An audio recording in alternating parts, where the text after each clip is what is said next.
You take a seed, you plant it, you grow it, you dry it, you roll it, you smoke it. You take a seed, you plant it, you grow it, you dry it, you roll it, you smoke it, and it goes down smooth. Hey! Spanning the continent to bring you the truth about cannabis and marijuana law reform. I smoke pot and I like it a lot. The Russ Belville Show. The voice of the marijuana nation. It's like marijuana ought to be legalized. Good people smoke marijuana. Now, here's your host, Radical Russ Belville. Good day, tokers and tokettes and non-token lovers of liberty. It is Monday, February 13th, 2017, and it's got to be 420 somewhere in the world. It's episode 888, and coming up on today's show, in the Cannabis Focus, we'll examine how President Trump is channeling President Nixon. In Drug War Data Mining, we examine new legalization polls and gauge which arguments work best to convince the undecided. Dr. Mitch Earlywine will join us at 1:30 to get us up to date on all the latest cannabis science. And for today's Radical Rant, I'll show you the decade's crime lab scandals that tainted over 50,000 criminal cases. Plus, in hour 2, we'll tell you all about Trump's health secretary ignoring medical marijuana questions, reform measures pending in the states, Project Sam's first hired lobbyist, marijuana-sponsored athletes, and a country calling for premarital drug testing. But first, let's get to the marijuana headlines. Covering the latest headlines in consumer cannabis, medical marijuana, and industrial hemp. Now your marijuana headlines in 4 minutes and 20 seconds. This is Cannabis News. This is your marijuana headline news for Monday, February 13th, 2017. Oregon state legislators are moving toward consolidating the state's medical and recreational marijuana industries into one regulatory system. The co-chairwomen of the Joint Committee on Marijuana Regulation have dropped several bills that would move regulation of medical marijuana from the Oregon Health Authority to the Oregon Liquor Control Commission, the regulatory agency for recreational sales of marijuana. Another proposal would establish a separate agency specifically for cannabis regulation. Part of the idea of splitting up regulation was to keep medical costs down for patients. OLCC instituted much more strict and expensive regulations to report and track product, while OHA's system relied largely on self-reporting. OHA also charges lower fees for registration and for licensing. Wisconsin Attorney General Brad Schimmel says that the medical community should decide whether marijuana is suitable medicine and not state lawmakers. Democratic legislators have proposed legalizing medical marijuana after Republican State Assembly Speaker Robin Vos said he's open to the idea. But the effort faces long odds given opposition from Republican Senate Majority Leader Scott Fitzgerald and Governor Scott Walker. Schimmel told reporters in St. Paul, Minnesota Monday that he doesn't think the decision should be made by lawmakers. He said that power should rest with the Food and Drug Administration and medical organizations which haven't recognized the drug as medicine. Schimmel says marijuana is a gateway drug that can frequently lead to more dangerous drug abuse. 3 months after Florida voters overwhelmingly approved a constitutional amendment on medical marijuana, state health officials and prospective pot-seeking patients are at odds over proposed rules that would spell out who could get marijuana. State officials have recommended restrictions on what type of patients can qualify for medical marijuana and where they can obtain it. Their suggestions, however, have prompted a wave of opposition across the state, with nearly 1,300 residents attending what are normally low-key bureaucratic hearings to press for less restricted access to marijuana. Activists want a requirement eliminated that a patient must be under a prescribing physician's care for at least 90 days. They also believe it should be up to doctors to deem when medical marijuana is necessary and not be confined by the conditions enumerated in the amendment or by the Board of Medicine. Virginia Lieutenant Governor Ralph S. Northam on Monday called for decriminalization of small amounts of marijuana in Virginia, saying enforcement is expensive and disproportionately jails African Americans. Northam joins a growing list of Virginia politicians interested in the issue. Late last year, Senate Majority Leader Thomas K. Normant Jr., a Republican of James City, questioned whether possession of small amounts of marijuana should remain a crime. Normant, in December, requested a study of the issue from the Virginia State Crime Commission. Because of the pending study, legislation from Senator Adam Ebbing, a Democrat of Alexandria, was put on hold this year. Ebbing has proposed changing punishment for possession of small amounts of marijuana from a criminal misdemeanor to a civil fine. Starting tomorrow, all edible pot products sold through Washington State's legal marijuana system will bear a label telling consumers that they are not for kids. The label bears a red hand and a written warning, along with a number for the Washington Poison Control Center that people can call if they are worried that they or a child might have overdosed. State-licensed marijuana processors are required to either incorporate the warning label onto their packaging for marijuana edibles or put a sticker with the warning label on the products. This has been your Marijuana Headline News for Monday, February 13th, 2017. I'm Russ Belville.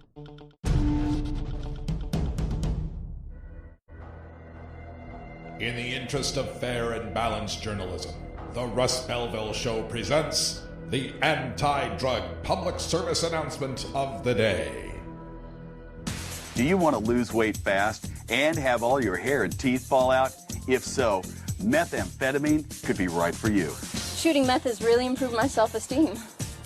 My teeth draw tons of attention. I get so much done in such little time. Look at all my scabs.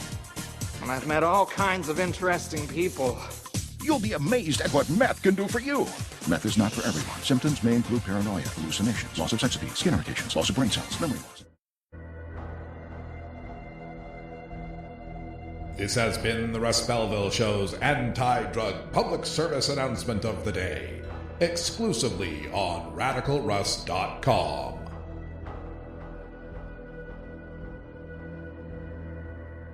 Hey everybody, it's Radical Russ here from 420 Radio, inviting you to be like me and get your ink done at Lucky Horseshoe Tattoo, Fort Worth's most female-friendly, clean, sterile, awesome tattoo shop. Thomas and his crew are true artists who can design you a custom piece or use a design you bring in. Lucky Horseshoe Tattoo also offers all styles of tattooing as well as piercings and all-around fun. In the DFW area, stop by Lucky Horseshoe Tattoo and tell them Radical Russ sent you. Trust me, it'll feel awesome. You're not high. You're listening to the Russ Belville Show. What's to keep somebody from getting all potted up on weed and then getting behind the wheel? Okay, maybe you're high, too.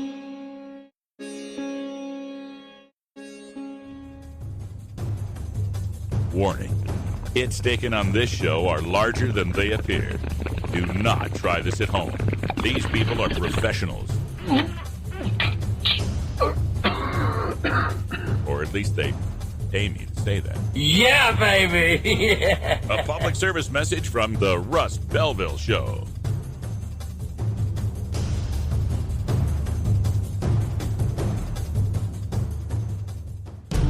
The world of cannabis is evolving at a frenetic pace.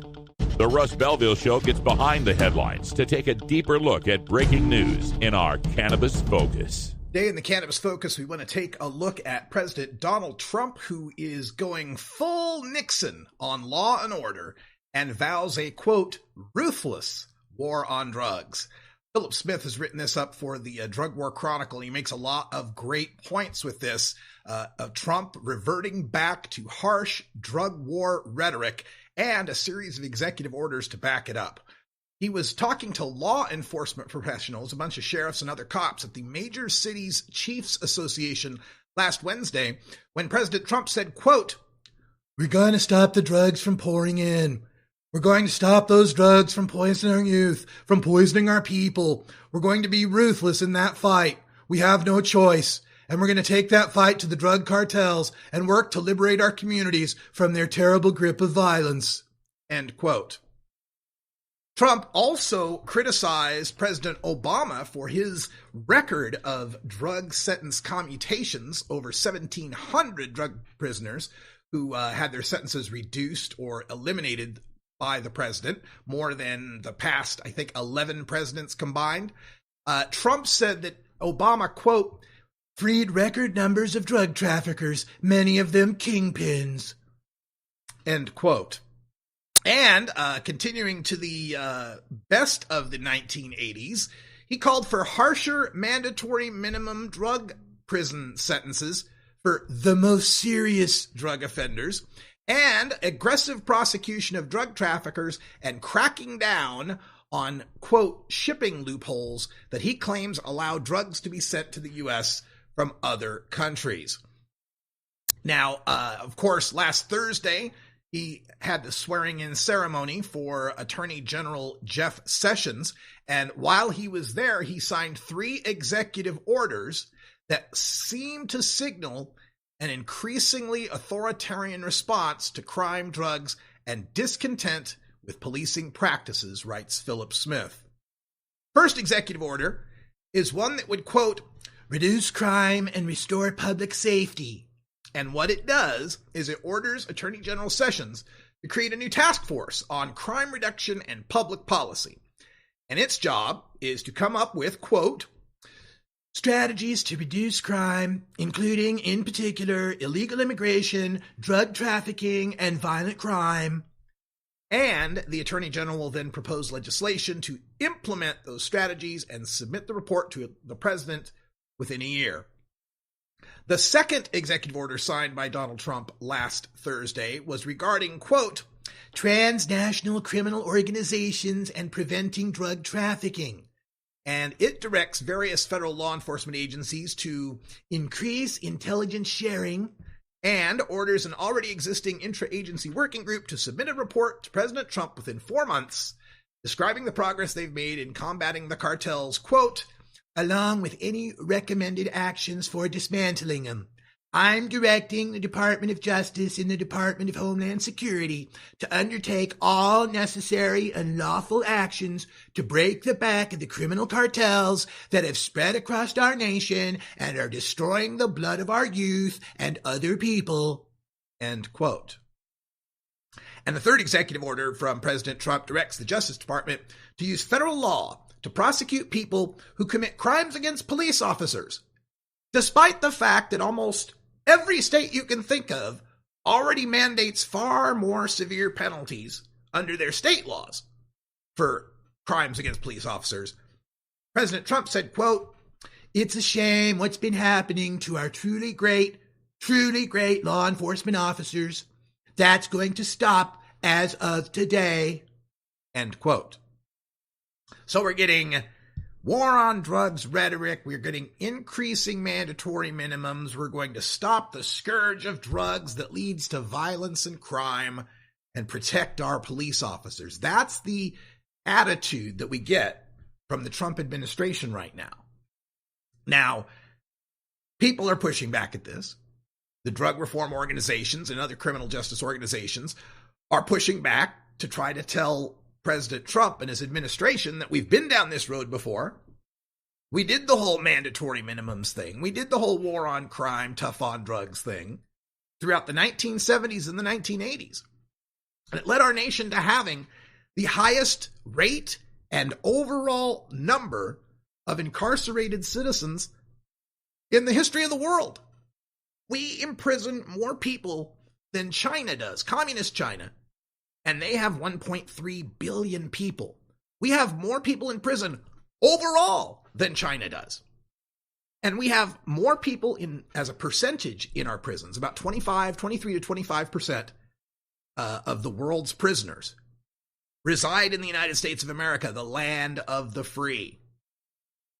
You have to take the next 3 countries combined to match what we have in prisoners. Now, either our people are exceptionally evil, terrible criminals running rampant, or we're doing something very different than the rest of the world does. Now, a report came out from law enforcement leaders to reduce crime and incarceration. A former police chief of the city of Dallas, David Brown, was a co-author of this.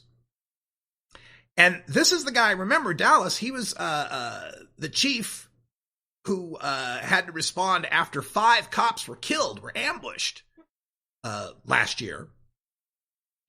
He says, quote, decades of experience have convinced us of a sobering reality. Today's crime policies, which too often rely on jail and prison only, are simply ineffective in preserving public safety, end quote.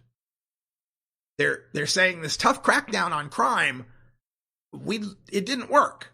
And what the Obama administration was doing to reform our criminal justice system was the right direction. That's what will work. That's what we're learning from this.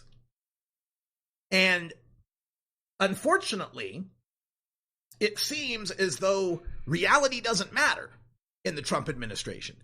John Oliver last night did a fantastic piece explaining how they live in an alternate reality, and it's a reality they manufacture in order to advance their agenda, advance their goals. So it doesn't matter that the war on drugs didn't work. It doesn't matter that we have mass incarceration, because in their minds, or at least what they want people to believe is in their minds, they think crime is out of control, that violence is rampant in this country when the crime rates are at the lowest levels we've ever seen. Now, according to the report, Philip Smith's report, his piece is Trump goes full Nixon on law and order. And in this report, he says that the tough talk and the executive orders provoked immediate alarm, and that the president's crime plan would encourage police to focus on general lawbreaking rather than violent crime. Now, this is that Giuliani era broken windows theory of policing. The idea that you don't focus on the violent crime, you focus on the little crime, the broken windows, the graffiti, the littering, the vandalism, the minor drug use, because by concentrating on those, you create a atmosphere of law-abiding and a system of order that will then reduce crime in the greater crimes, reduce those crimes, because you have a more orderly society. In a sense, it's kind of a criminal justice trickle-up theory. If we bust the little fish, it'll trickle up and reduce crime above. And of course, it did not work. It led to more crime. So they want to go back to that. The Justice Department spends about $5 billion a year, $5 billion a year to support local police, and much of that is spent on, quote, antiquated law enforcement tools such as dragnet enforcement of lower-level offenses, and Trump's plan would, quote, repeat this mistake. We cannot fund all crime-fighting tactics, end quote. So it's that broken windows system of policing they want to go back to. $5 billion a year spent on let's just round up all the low-level drug dealers, all the gangbangers, all the little crime, and we ignore what happens in the big crime. Bill Piper from Drug Policy Alliance said, quote, this rhetoric is dangerous, disturbing, and dishonest. We have had a war on drugs. It has failed. Tough talk may look good before the cameras, but history has taught us that cracking down on drugs and building walls will not stop the supply or use of drugs. It mostly causes the death and destruction of innocent lives. Trump must tone down his outrageous rhetoric and threats and instead reach out to leadership from both parties to enact a humane and sensible health-based approach to drug policies that both reduce overdose and our country's mass incarceration crisis. This is something that is self-evident to anybody who's paying attention in the reality-based community. There was a 2013 study that came out in the British Medical Journal that found that even though we spent billions and billions of dollars on drug prohibition since 1990, prices went down and purity increased. For all drugs, except cannabis. Prices of cannabis went up. The authors concluded, quote, these findings suggest that expanding efforts at controlling the global illegal drug market through law enforcement are failing, end quote. And even when we had these massive drug war tactics, the rate of illicit drug use among kids was going up. We've now seen, since we've started legalization and regulation and better youth prevention and education efforts, the rate of cigarette smoking to have gone down to its lowest measured levels ever.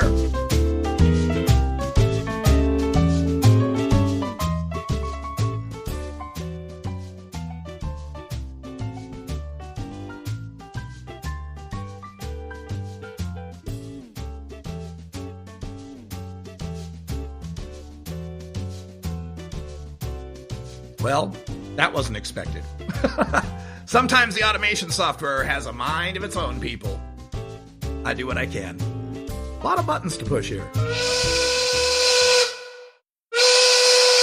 I am so full of anticipation that my genitals have sucked up into my body cavity. That sounds very uncomfortable. Hey folks, it's 20 after the hour. That means it's 4:20 in Colorado and the rest of the Mountain Time Zone. Smoke them if you got them. We're going to take a break for our safety meeting, and when we come back, we got some drug war data mining for you. We're going to take a look at 2 new polls on legalization, plus take a look at some of the best arguments for marijuana legalization. Stay tuned. At Herbie's Cannabis Seeds, we pride ourselves on bringing you the best quality seeds from the world's most respected cannabis seed producers, all at the lowest online prices. You can find Herbie's Seeds at herbiesheadshop.com. All cannabis seeds are sold as souvenirs and as a means of preserving cannabis genetics. Herbie's Seeds in no way intends to condone, promote, or incite the use of illegal or controlled substances. We strongly urge all prospective customers to check their national laws prior to placing an order. Herbie's Seeds at herbiesheadshop.com. Proud sponsors of the Russ Belville Show and 420 Radio. You're listening to the Russ Belville Show. Criminalizing marijuana is costing us a fortune. You can find Radical Russ online everywhere.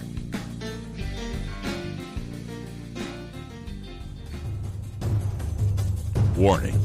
Hits taken on this show are larger than they appear. Do not try this at home. These people are professionals. Or at least they aim you to say that. I smelled some marijuana smoke in Vietnam. A public service message from the Russ Belville Show.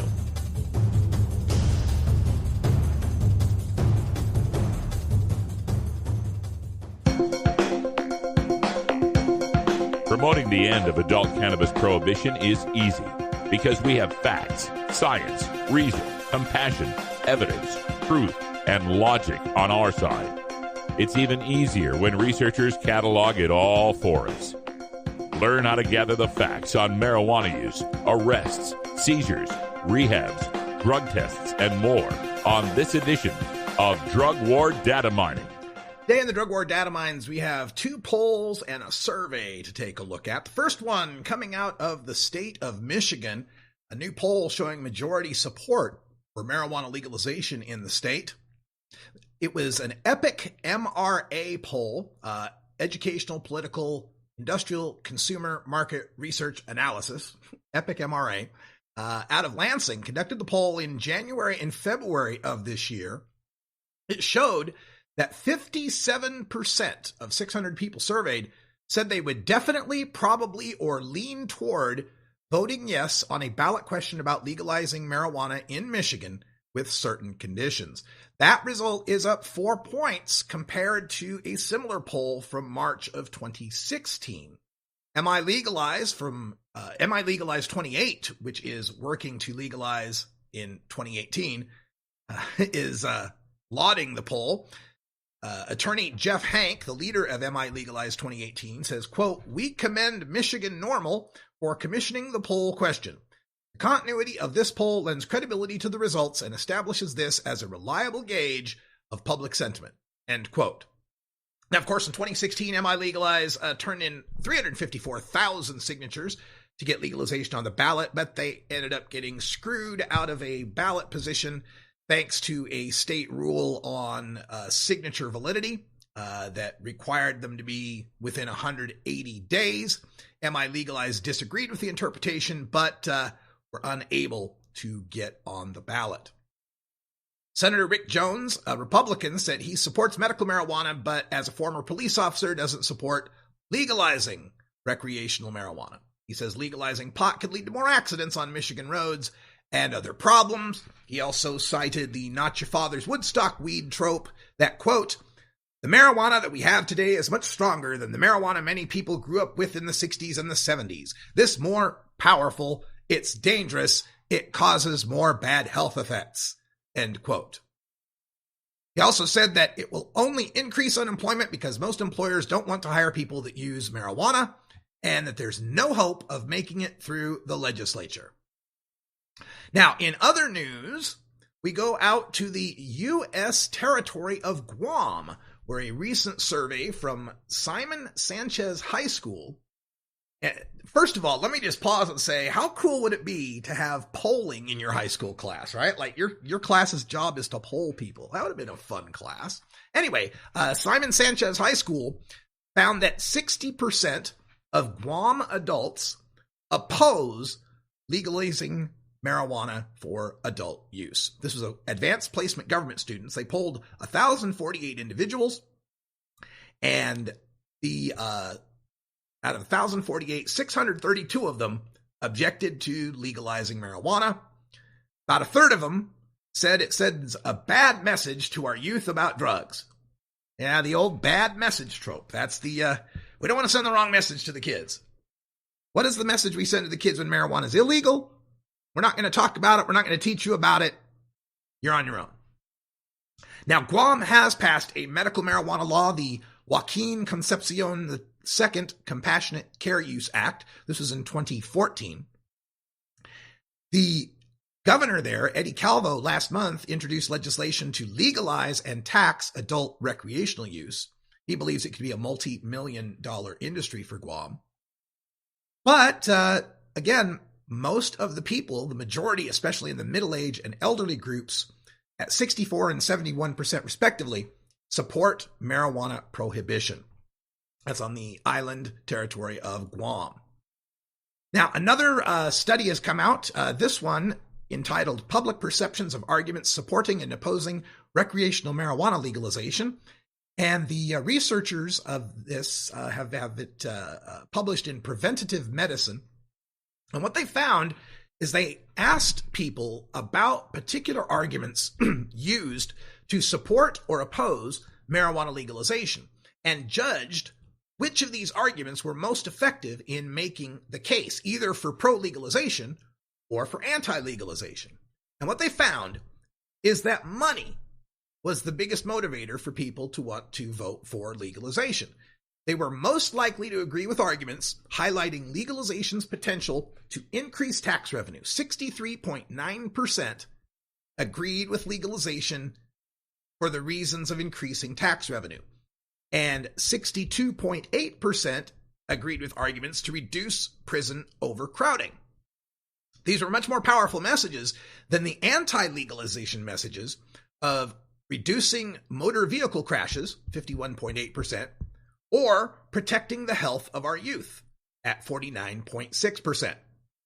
The arguments against legalization that resonated best with the people in this survey was the conflict between state and federal marijuana laws at 63%, so just about the same as the reduced prison overcrowding argument, and the assertion that legalization will fail to eliminate the black market, 57.2%.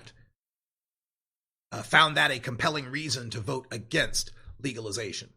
So the economic arguments seem to be the ones that are the most powerful, which gives me pause for concern, because we have been seeing the prices of marijuana plummet as marijuana becomes more available, more cultivated, and legalization spreads throughout the country. These tax revenue arguments are very powerful when you're talking about a 10 or 20 or 30% tax on a $300 ounce. That ounce gets down to $30, I don't think those arguments are going to be quite as compelling. All right, stay tuned. When we come back, we'll get Dr. Mitch Earlywine on the line with our Cannabis Q&A, taking a look at the latest studies, surveys, and science on marijuana. State University of New York at Albany, and a leading author and researcher on cannabinoids and health, who pins the Ask Dr. Mitch column for High Times magazine. All right, welcome back, everybody. Time for our Cannabis Q&A with Dr. Mitch. And Dr. Mitch, how you doing today? I'm freezing my ass off. How you doing? It's pretty cold up there in the Northeast. We hope you got to keep yourself warm up there. Our question lines are open. We've got two different chat rooms now because we're on YouTube as well. So I'm watching both YouTube and the Cannabis radio stream. And my apologies to the listeners out there who I pushed the wrong mute. And they were on mute there for the commercial break. But we do have a question. That's such a new setup, Dr. Mitch. I got so many buttons and stuff to push. Oh, my God. But anyway, we had a question. I need that button for faculty meeting. There we go. We have a question already, though, coming from one of the chat rooms that wants to ask, can we finally acknowledge that CBD equals hemp as far as when it comes to the when it comes to the Controlled Substances Act, when it comes to regulating it, that it should be treated like hemp. Is that something that you see on the horizon? I mean, that makes perfect sense to me, but unfortunately, CBD is still a cannabinoid and unfortunately gets confused with psychoactive marijuana and thus ends up part of that Schedule I mishmash.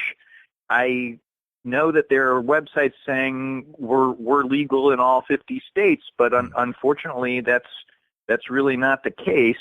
I think it should be the case, but I think THC should be legal in all 50 states, so maybe I'm not the guy to ask. All right. And it doesn't look like we'll get any favorable movement in the right direction under this administration. It looked like Obama's administration was kind of moving that way, but we're just getting a lot of drug war rhetoric out of the Trump administration. What are your feelings on what you've seen so far in these first 3 weeks? Given how much random stuff has happened, I'm trying to be prepared for anything. But I don't see Jeff Sessions suddenly saying, hey, CBD sounds good to me, just feel free to put it in the mail. Yeah, I don't think so either. All right, let's take a look at some of the studies and surveys that have come across the desk here over the past week. One of these, I got this information through Michael Kravitz, who works with Veterans for Medical Cannabis Access, and he was pointing out how they were trying to add post-traumatic stress to Colorado's medical marijuana law, and how the people from Project SAM were using this new study out of Yale University that supposedly says that there are worse outcomes for PTSD patients who use cannabis medically to treat those symptoms. I know it's never been your number one go-to as far as PTSD goes, but what do we make of this study?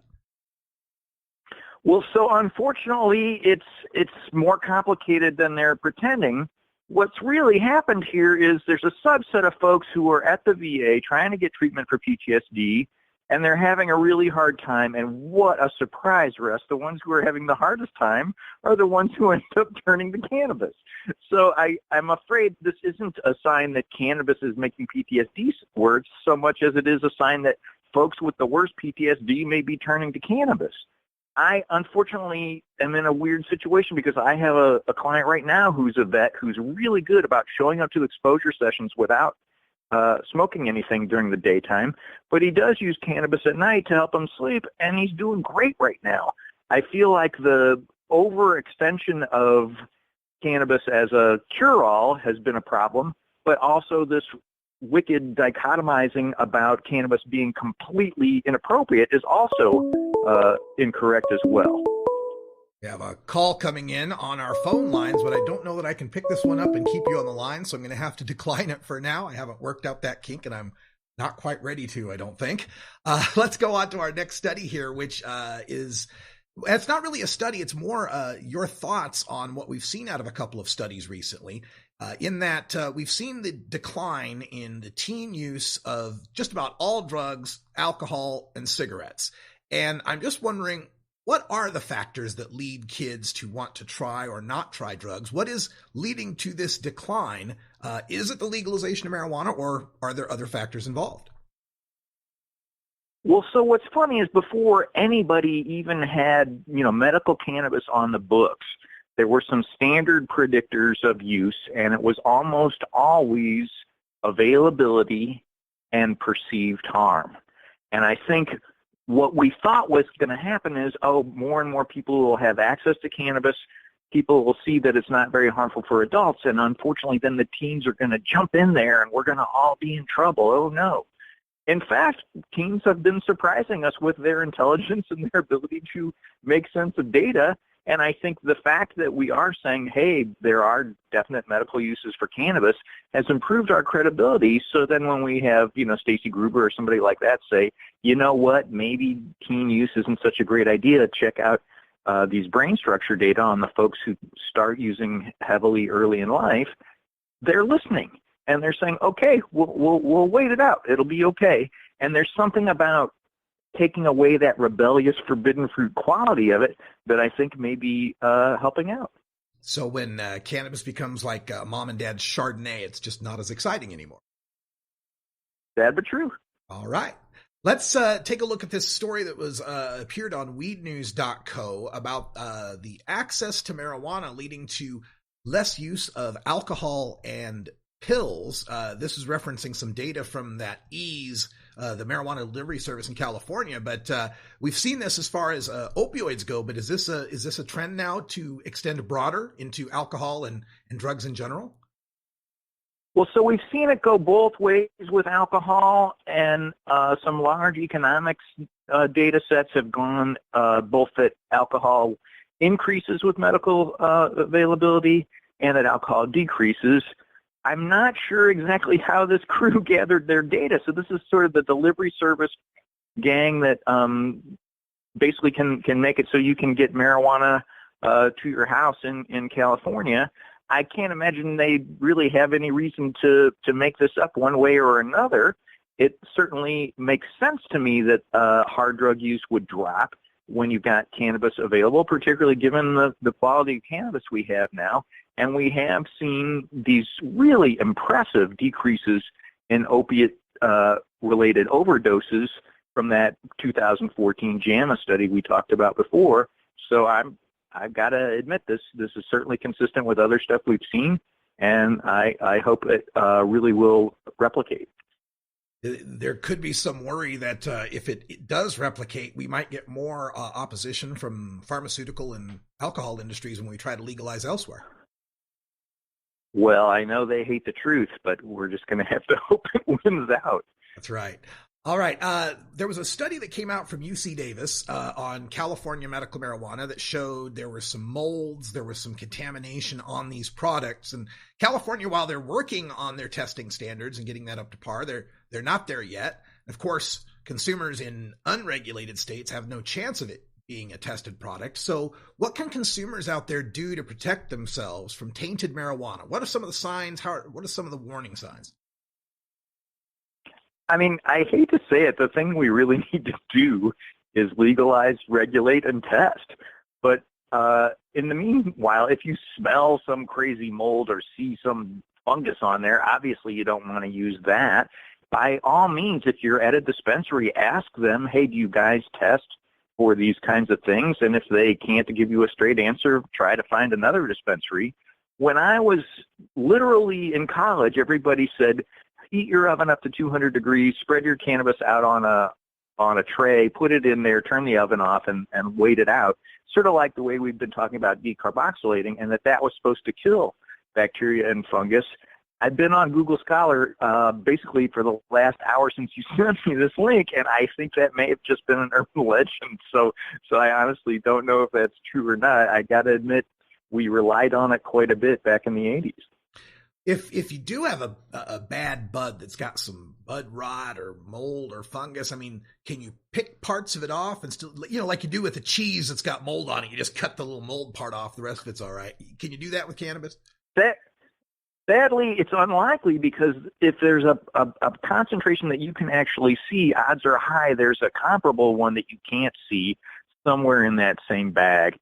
I mean, the thought of throwing away pot, I know, is really hard on some of our listeners. But as inexpensive as the underground market has gotten, I really feel like it's just not worth the risk. Okay, and let's go on to this next study, because this is something, we've talked about glioma, a form of brain cancer, in the past, and now it looks as though we're getting some studies in showing that these cannabis oil treatments are helping patients with this type of brain cancer. What is the latest on this? So this was done by GW Pharmaceuticals. I do not own that stock anymore, so I don't feel like I have to do my usual cautions about that.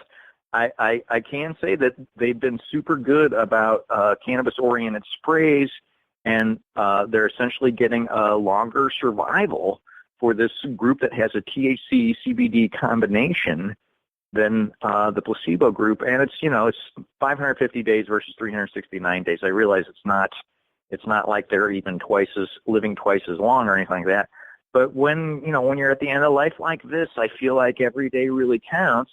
And I always talk about effect sizes interpreted with the dependent variable. And when the dependent variable is literally death, I would say this is some compelling evidence, despite the small sample size and what we usually think of as a small effect.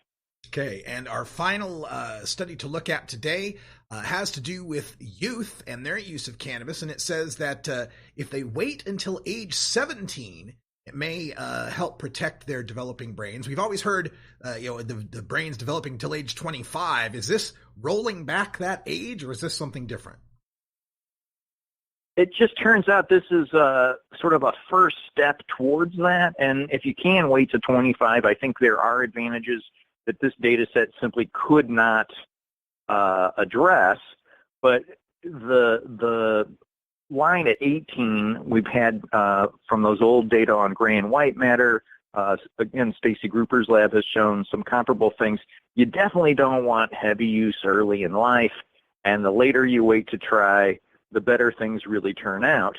This study in particular, you also are noticing some of the deficits are on the sort of IQ tests that go with stuff you should have learned in school.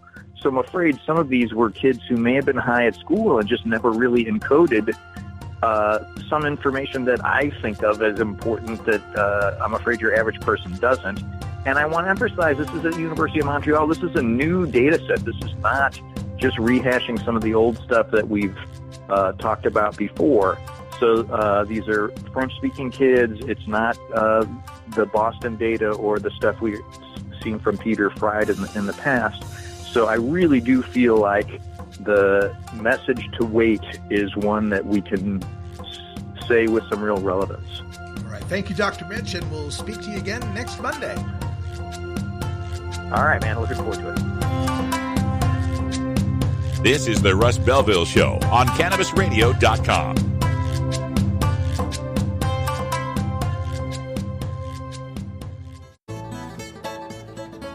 New beginner guitars and banjos are often constructed much better than ones built before your time. Why struggle? Get a new instrument or fix the old one. The trusted professionals at the Fingerboard Extension will evaluate your instrument for free. Repairs are priced for people who work for a living. Stop by the Fingerboard Extension downtown Corvallis at 120 Northwest 2nd Street today, or check out its inventory on the web at fingerboardextension.com. The Russ Belville Show. Chat is for friends 18 and older. We expect our chat to be civil, mature, and free from excessive profanity. If you don't like these rules, there are approximately 6 billion other chat rooms with lower standards that you can visit. Warning. Hits taken on this show are larger than they appear. Do not try this at home. These people are professionals. Or at least they pay me to say that. I'm sorry, Dave. I'm afraid I can't do that. A public service message from the Russ Belville Show.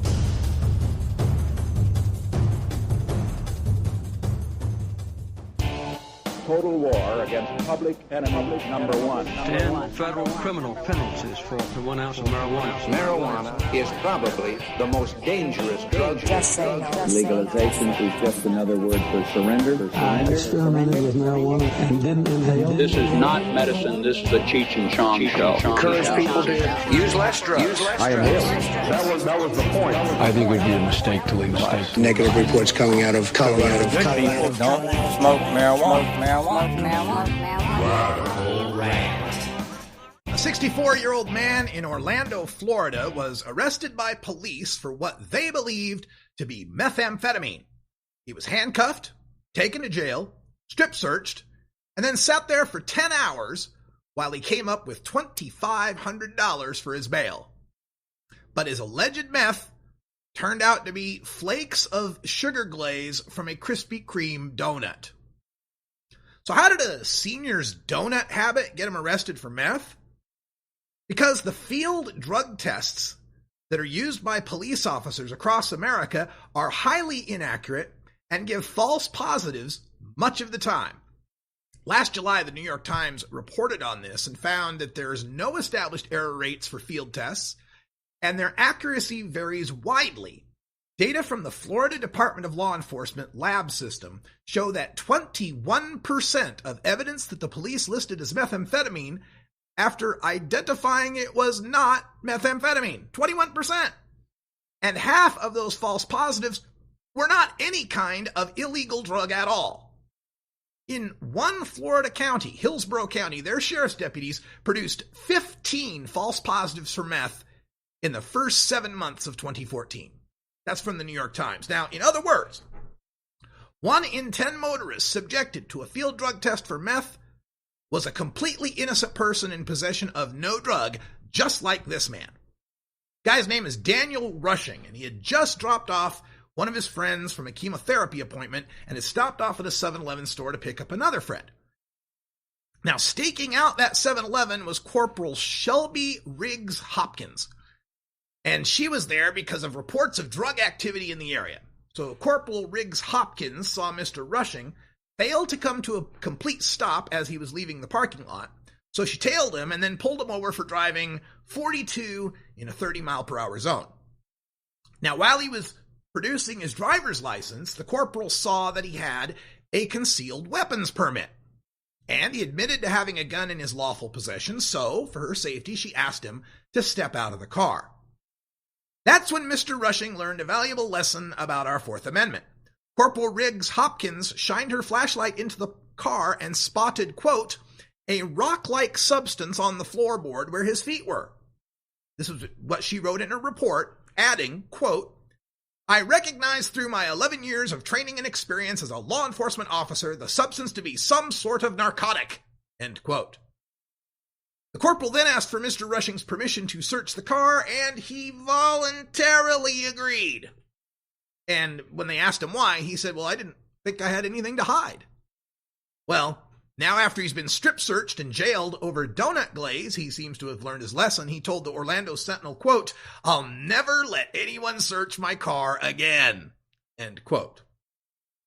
But when they did the search, the corporal and other officers at the scene collected 4 small flecks of the donut glaze. As the Orlando Sentinel wrote it up, quote, this was the Mr. Rushing said, quote, I kept telling him, that's glaze from a donut. They tried to say it was crack cocaine at first. Then they said, no, it's meth, crystal meth, end quote. And the arrest report confirms that he tried to tell them. Corporal Riggs Hopkins wrote, quote, Rushing stated that the substance is sugar from a Krispy Kreme donut that he ate. I think the irony of all this is if you think there'd be anybody on the planet who could identify the flecks of donut glaze, it would be cops, wouldn't it? But she whips out the standard field drug test kit. They got these little things, little vials. You drop the suspected substance in, it changes color, tells you what the drug is. She whips out one of those kits, drops in one of the flecks of sugar. It comes up positive for amphetamine. So she reruns the test, and again, it comes up positive for amphetamine. Thanks to that test, that's all the evidence she needed to then arrest Mr. Rushing, read him his Miranda rights, and charge him with possession of meth with a firearm. Within the next 3 days, the state crime lab runs its test on the material and determines that it is not an illegal substance, and the state attorney's office drops the charges. Now, the Orlando Police Department standing by the arrest, saying it's a lawful arrest, despite a lawsuit now filed by Mr. Rushing for damages. The OPD couldn't explain why 2 separate field drug tests on the sugar came up positive for meth. A spokesperson for OPD revealed that they have no idea how often false positives cause false arrests of innocent people, writing to the Orlando Sentinel, quote, at this time, we have no responsive records. There is no mechanism in place for easily tracking the number of or results of field drug testing, end quote. And Florida's Department of Law Enforcement is unable to determine its rate of false positive tests or corroborate the New York Times claim that they've got a 21% false positive rate for meth. And the Times also reported last summer that the government's been warning for 4 decades now that these field tests are junk science. This is from the New York Times again. Quote, in a 1974 study, however, the National Bureau of Standards warned that the kits should not be used as sole evidence for the identification of a narcotic or drug of abuse. Police officers were not chemists, and chemists themselves had long ago stopped relying on color tests, preferring more reliable mass spectrographs. By 1978, the Department of Justice had determined that field tests should not be used for evidential purposes, and the field tests in use today remain inadmissible at trial in nearly every jurisdiction. Instead, prosecutors must present a secondary lab test using more reliable methods. But this is proved to be a meaningless prohibition. Most drug cases in the United States are decided well before they reach the trial, in the far more informal process of plea bargaining. In 2011, RTI International, a nonprofit research group based in North Carolina, found that prosecutors in 9 out of 10 jurisdictions it surveyed nationwide accepted guilty pleas based solely on the results of these field drug tests. And in the Times' own reporting, we confirmed that prosecutors or judges accept plea deals on that basis in Atlanta, Boston, Dallas, Jacksonville, Las Vegas, Los Angeles, Newark, Philadelphia, Phoenix, Salt Lake City, San Diego, Seattle, and Tampa. That's from the New York Times. So let this be a lesson to you, first of all. Always come to a complete stop, obey the speed limit, and never consent to a search. But this should scare the hell out of us when it comes to our system of justice, that we have so many of these plea bargain cases being decided based on a field drug test that a cop uses, not a chemist, not anybody with any sort of understanding of the chemistry involved, but a cop using a color test that cannot be admitted in trial.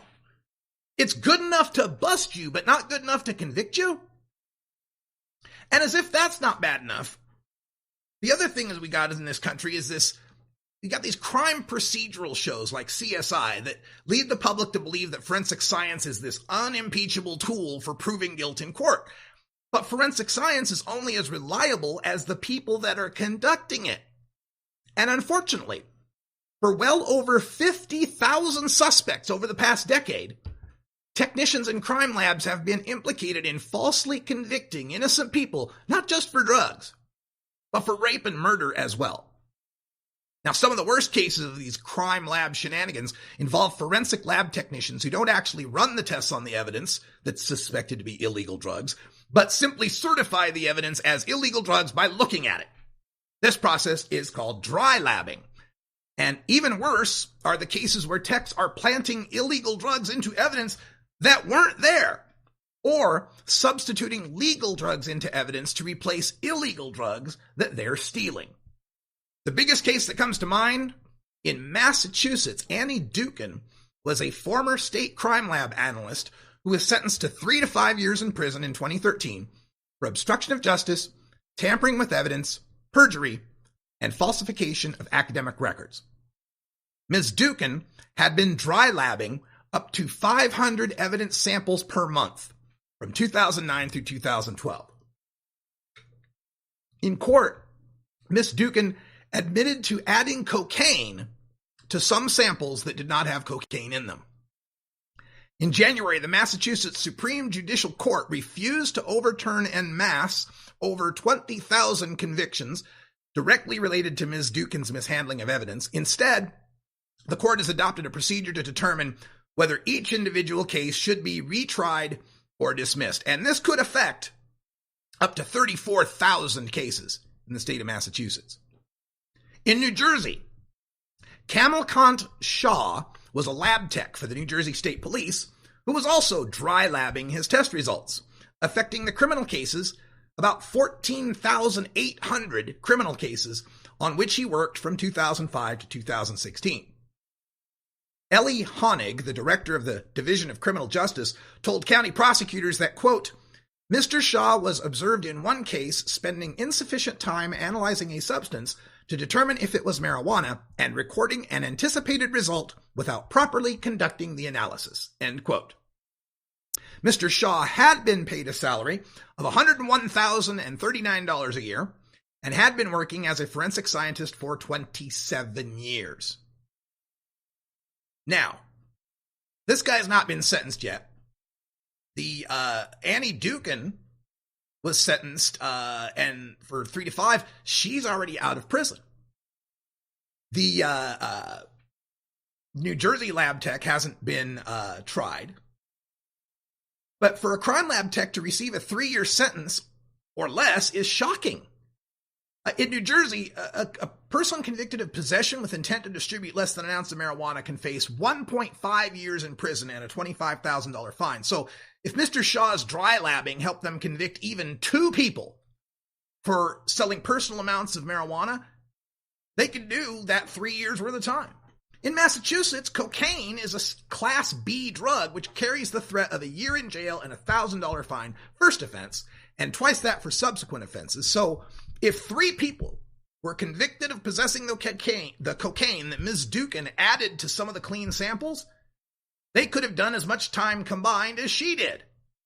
And again, those 2 lab techs alone, 50,000 cases, 48,800 cases that were affected.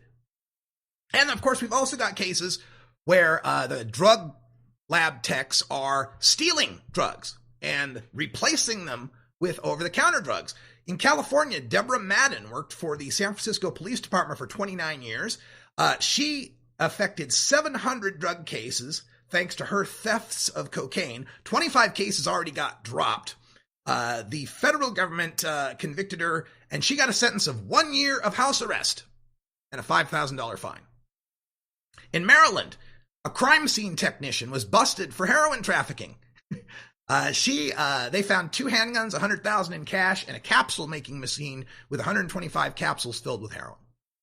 In Oregon, Nika Larson worked at the Oregon State Police, Central Oregon in Bend, stole more than 700 doses of morphine, hydrocodone, diazepam, methamphetamine in pill form, tramadol, and methadone. She got 36 months, despite her crimes affecting about 2,500 cases. And in Florida, Joseph Graves was a lab tech for the Florida State Police, 2006 to 2014, stole approximately 5,000 doses of opiates and benzos and swapped in over-the-counter pills to hide it. He got convicted and sentenced to 15 years in prison. He worked on about 2,600 cases statewide, stole evidence in about 90 of those cases, and some of those cases were dropped or the charges were reduced. Well, folks, that's all the time we got for Hour 1. Stay tuned live for Hour 2, and hold on tight, folks. I'm working on that website so we can get the VIP memberships so you podcast listeners can get your Hour 2 as well. For everyone here at Delta 9 Studios, I'm Radical Russ. Thanks for joining us, and until next time, take care of each other, tokers.